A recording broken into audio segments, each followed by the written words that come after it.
Điện xin mà tàu môi nín lưu tha chưa thẹn tật đọc đây thẹn tật nè nông một xin sật tại đây bong mơ vui sật tại đây cái đang nè đọc về trong miền càng nghe thôi tới đây ហើយចាំកាលទៀតជាងស្រែៗក៏ចាប់ផ្ដើមរុះរើម៉ាស៊ីនដែលធ្លាក់ទឹកហ្នឹងបងប្អូនអរគ្នាហើយឡើងដីលក្តាំងហើយមានច្រេះមានអីទៀតហើយมันទៅជាបញ្ហាអីប្រហែលទេសម្រាប់ក្រុមជាងស្រែប៉ុណ្ណឹងគឺស៊ីផុយហ្មងតែប៉ុណ្ណឹងគឺលុយទៀតហើយរៀបនឹងបានលុយក៏ពិបាកដែរបងបងទាំងអស់គ្នាមិនមែនថាងាយស្រួលប្រហែលទេតែយើងមើលអញ្ចឹងគឺស្រួលទេតែបើធ្វើជាក់ស្ដែង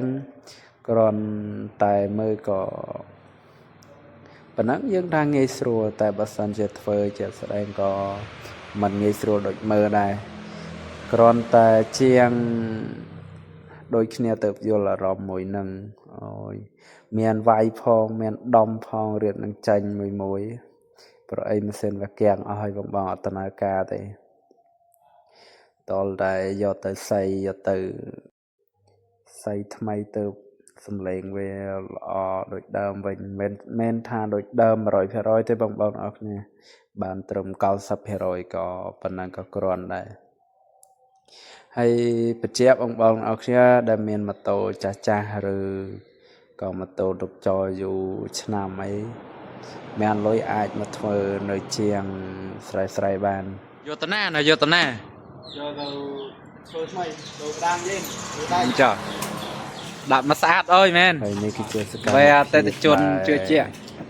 ជាងភៀមជាងស្រែបាទទៅអីអូមកចត់ណាតូចចូលទឹកឆ្អែតនេះធីមហើយនេះដល់ម៉ោងបាយអីចាប់ដើមនៅខ្ញុំមកហូបបាយឆ្លៀតមកហូបបាយមួយម៉ាត់2មួយម៉ាត់2អ្នកមកឆ្អែតដែរហ្នឹងបងទៅបីការងាររវល់ប៉ុណ្ណាក៏ដោយក៏ឆ្លៀតមកហូបបាយដែរកាំងជាងឈឺមុនម៉ូតូមកហូបបាយមកខ្ញុំម៉ូតូអាចមានគ្រឿងបន្លាស់បានបងអរគ្នាតែមនុស្សតែឈឺហើយពិបាកផ្សំថ្នាំបន្ទាប់ពីហូបបាយសម្រាប់មកស្ទូធំហើយក៏កូនជាងចាប់ផ្ដើមធ្វើទៀតហើយរៀបធ្វើម៉េចឲ្យហើយម៉ូតូហ្នឹងហើយនេះគឺជាសកម្មភាពមេជាងដែលគាត់លាងគ្រឿងរៀបចូលវិញបងទាំងអស់គ្នា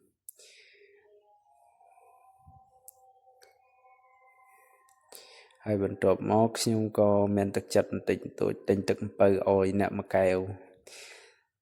បានទឹកម្ពៅម្នាក់ញញឹមមើលញញឹមបាត់មាត់មិនចិត្តហ្មងហើយបន្ទាប់មកទៀតនេះគឺជាសកម្មភាពដែលគាត់រៀបចូលហើយចាំមើលថាម៉ាស៊ីននឹងដំណើរការបានយ៉ាងល្អអត់ហើយបើសិនជាបងទាំងអស់គ្នាចង់ឡើងសេរីម៉ូតូចង់វាយដូរចង់បង់ម្លោះអីបាន100%បងអរគ្នាហាងស៊ូមីងស្រុនគាត់ទទួលទាំងអស់ចង់វាយដូរឬចង់ដូរសេរី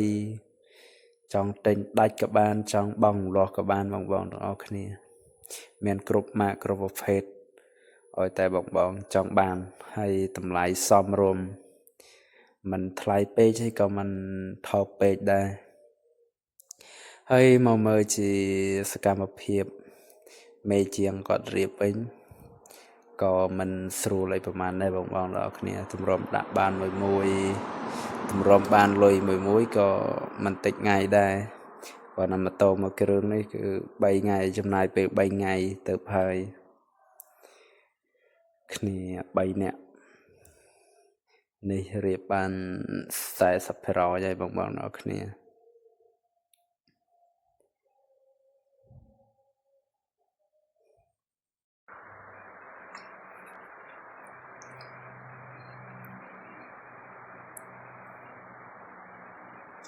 ហើយនេះយើងរៀបបាន80%ហើយបងទាំងអស់គ្នានៅតែចាប់កៅអៅចូលនឹងគិតលុយតែប៉ុណ្ណឹងហើយលុយសុទ្ធទៀត កុំចង់លេងជាមួយជាងស្រែទៅបីម៉ូតូគៀងប៉ុណ្ណាក៏ធ្វើបានមកអេមដែរបងប្អូនទាំងអស់គ្នាហើយបន្ទាប់មកយើងទៅសម្រក់ទឹកវាព្រោះអីយើងទឹកតាស័យសមីថ្មីចឹងទៅយើងឲ្យវាដំណើរការបានល្អបន្តិចយើងសម្រាប់ទឹកវាចូលប្រហែលជា1ម៉ោងទៅ1ម៉ោងកន្លះទៅបងប្អូនទាំងអស់គ្នាតាមតែអាចធ្វើបានហើយកុំភ្លេចបងប្អូនទាំងអស់គ្នាចង់បានម៉ូតូគ្រប់ប្រភេទឬគ្រប់ស៊េរីចង់ដូរស៊េរីចង់វាយដូរបើអំឡោះបាន 100% បងប្អូនទាំងអស់គ្នាកុំភ្លេចមកខាងសួរមេងស្រុនទាំងអស់គ្នាបងប្អូន